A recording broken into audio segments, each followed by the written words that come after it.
Welcome to Popternative, where we dive into topical discussions from the worlds of pop culture, social media, and sports.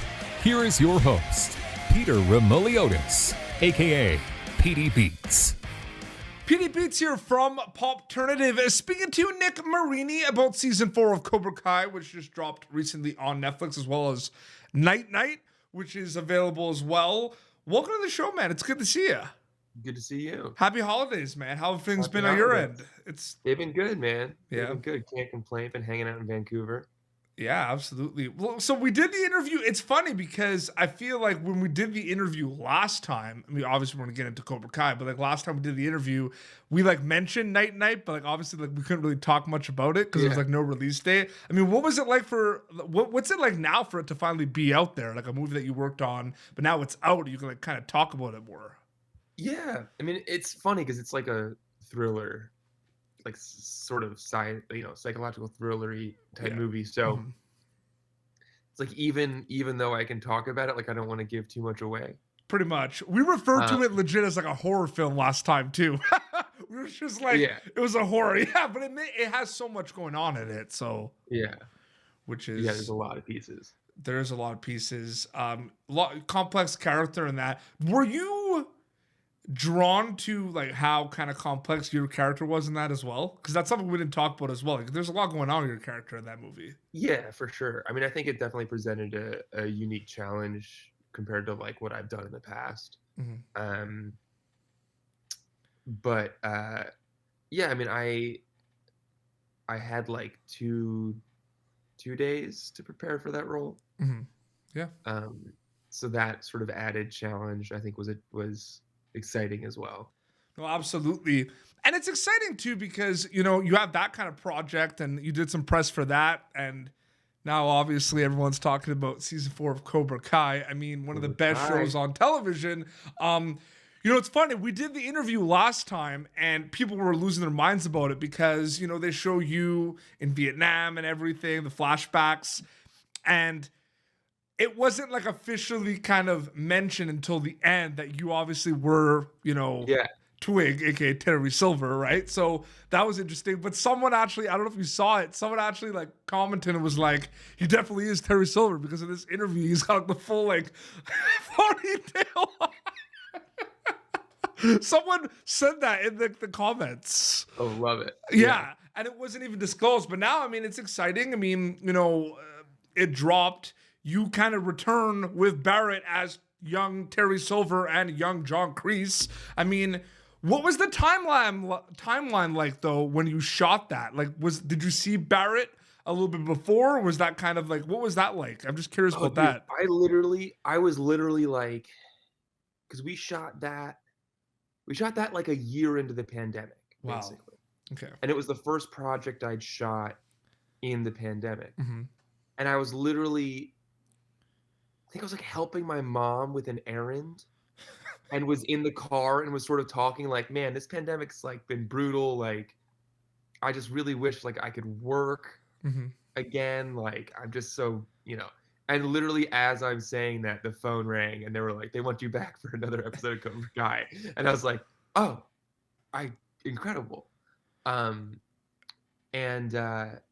So yeah, man, I think Barrett was like, Barrett was somewhere else, I think, because we both just like showed up, had like a night to sort of catch up. And then back to work, basically. And then, you know, I basically spent the night before that scene watching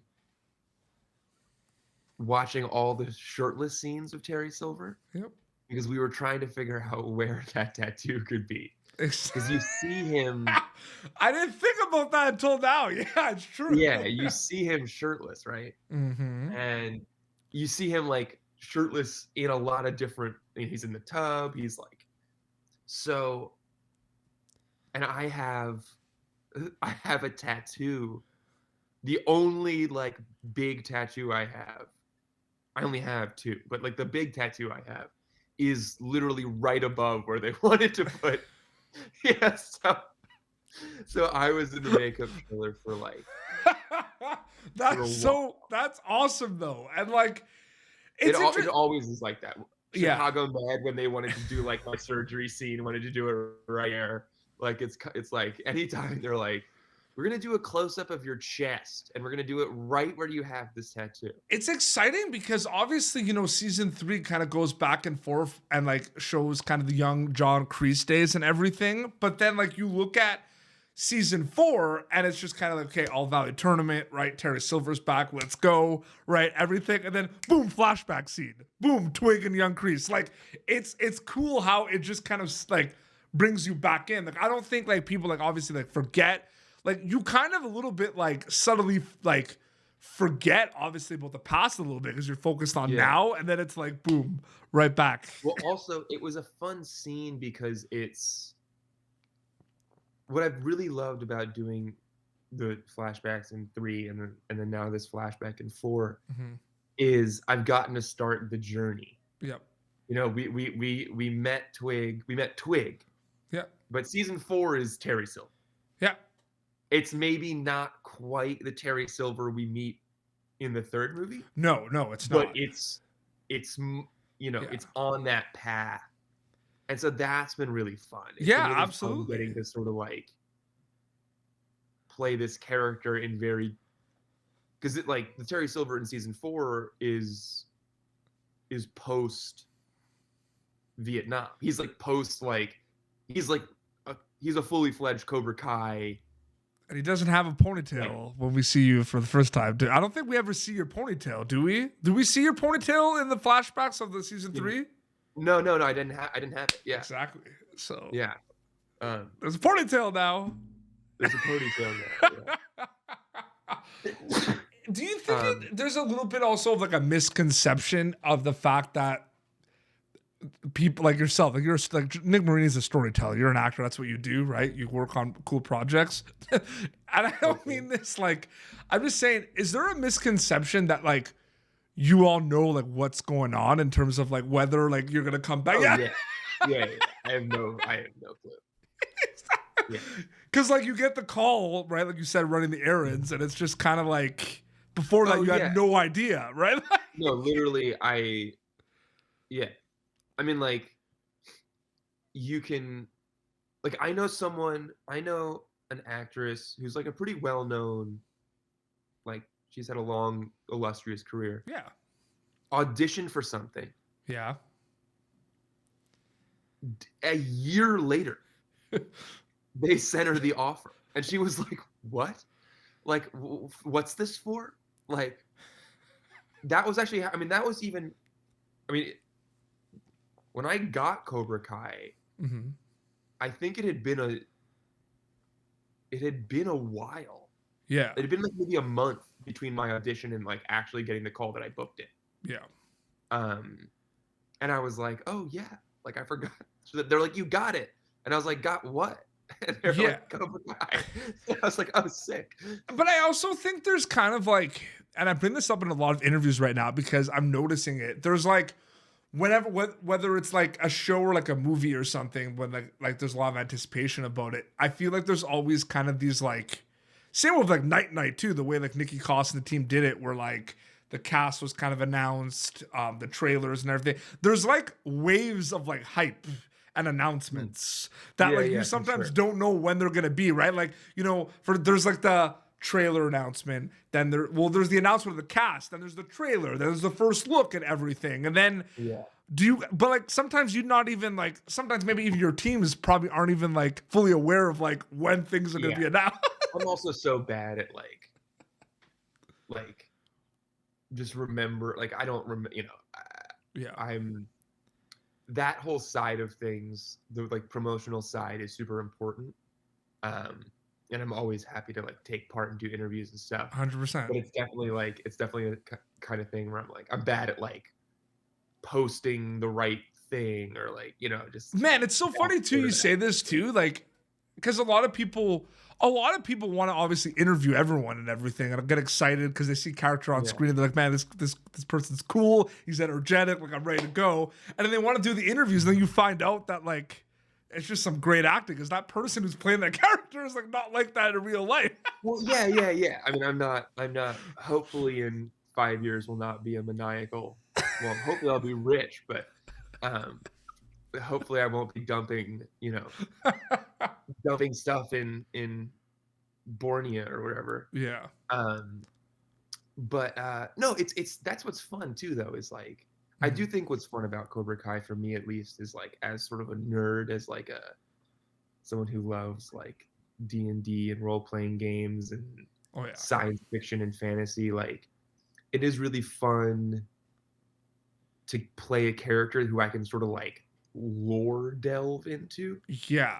No, absolutely. Like, sort of go like, what do I know about Terry Silver? Like, we can like, there's like reference materials. There's like everything I'm doing is like adding to like, it's just really interesting. It's really interesting to be like, okay, like I have the opportunity to, it's sort of like every scene I get to do is Rogue One, is like, I get to like reinforce plot hole, or like just not plot holes, but like just reinforce aspects of a charter or like a concept or an idea.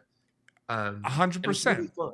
No, absolutely. Like, because if you watch Karate Kid 3, like you're not gonna guess that like Terry Silver used to be called Twig. No.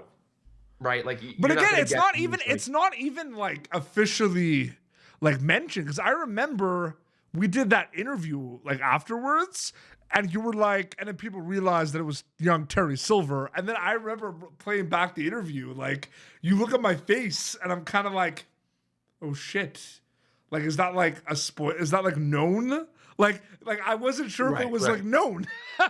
Yeah. But I remember talking to one of the producers and being like, he was like, give it like a week after we release, and then you can say that you're Terry Silver. Well, you definitely did a whole, before we like started too. You were like, hold on, and you put your hair to the ponytail, and I was like, oh shit, what's going on? Like, I didn't even know if you were gonna come back. And I'm like, and I feel like it's one of those reasons why people enjoy like coming on my show too, is because we have a good time. But I'm also not gonna like, I'm not digging for like the dirt and the details. I'm not gonna like, I like can't say it. You know what I mean? Like, because I know that. You know what I mean? But it's interesting. You mentioned something about like D&D and nerd and everything, and you can take some time to think about this, because I feel like you're gonna give me a good answer about this. When did you notice like that nerd culture, geek culture, like D&D though, was like started to become like more mainstream and like cool? Yeah. When did you notice that? I feel like this maybe wasn't like the moment I noticed, but it was like the moment that like cemented the things I had been noticing, certainly, which is like one of my best friends his name's Brendan Lee Mulligan. He runs College Humor's D&D game. They're like D&D show. Absolutely. And he's been like one of my best friends since I was like young. And we like grew up going to the same LARPing camp called the Wayfinder Experience, where it's like Dungeons and Dragons, but you like dress up, run around the woods with foam swords and stuff. That's amazing. And he's been he's been like, awesome. I'm in a D&D game with him and a group of our friends that's been going for 12 years at this point. Like the same game. Wow. We like literally like fly across the country once a year to like all be together and play. That's crazy. Thanksgiving, so we can like, but yeah, it's like super sick. But I was at a bar and it was just sitting there having a beer, and I hear some people next to me like talking D&D. And so I was like sort of leaned over and was like, like, what edition you guys play? Like yada yada. And we like just sort of got into it. And then one of them goes like, do you know Dimension 20? Like and I was like, yeah, like Brennan's like my best friend. I'm in his like 12-year-long D&D campaign. And this guy at the bar goes, Brendan Lee Mulligan? You're in Brendan Lee Mulligan's 12-year-long D&D campaign? And I was like, yeah. And he goes, can I buy you a beer?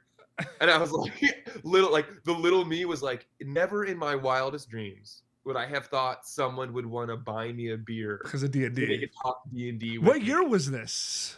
This was 2017, 2018. Damn. That's Yeah. a wicked story. I just Yeah. remember like always getting teased and made fun of for having a Spider-Man shirt when I was younger. Oh, And it made yeah. like I no mean, sense. Like, and now it's like yeah. Spider-Man is like the cool of the Well, cool. it's also like I have my older brother is 12 years older. And so like I was always getting like to me, he was into all this stuff. Yeah. And so like to me it was cool. Because it's It like was your older always cool. brother, right? Yeah, Yeah, it's my older brother. absolutely. Yeah, You yeah. know what I mean? Like, your older That's brother awesome. tells you something's cool, and you're like, "Oh, it's cool." It's like definitely cool. That's awesome. Like the cool buff nerd geek with the jock Yeah. geek. Well, yeah. I mean, there was a point in time where I was in college where I was like doing the whole college thing, and also modeling Yeah. in New York, and I would like go from Philly to New York, and like one of my buddies like was like, "Oh yeah, like you're going to like do some modeling stuff, sick," and I was like, "Oh no, dude, I'm going to play Dungeons and Dragons." Have you been thinking I've been like they like thought I was like way more successful? So as a you, model so than I you was? and your group of friends, then you're probably like, you know, like you have those gatherings. Obviously, like I've had a lot of these gatherings like before COVID, obviously, but you have these Yeah. Saturday night gatherings. There's like 12 of us, and we're playing board games, and then Yeah. the 3 guys just leave to go play Magic the Gathering. Oh, You're one yeah. of those guys. Oh, I mean, yeah, I got me and my like best friends from high school will usually do a draft when we're all together. that's so awesome. Oh man, that's great. Nick, it was great catching up with you a little bit. Thank you for taking some time. I love how like we just this was just like very like spontaneous, like, hey, want to do an Yeah, man. interview? Those are the best interviews. You're No, back that's great. obviously as young Terry Silver in season 4 of Cobra Kai, streaming now worldwide on Netflix. They can also check out Night Night, which is also available on demand as well. I think it's around and everything. And where can people follow you on social media to keep update with everything? Nick A. Marini. Very, very simple. Well, this has been Pop Turnitive, youtube.com/Pop Turnitive for previous episodes. Until next time, this is Nick Marini and PD Beats signing off. Thank you for tuning in to Pop Turnitive. Make sure to check out our past episodes of Pop Turnitive on YouTube. Be sure to like Pop Turnitive on Facebook and follow us on Twitter. This has been an Autograph Communications production.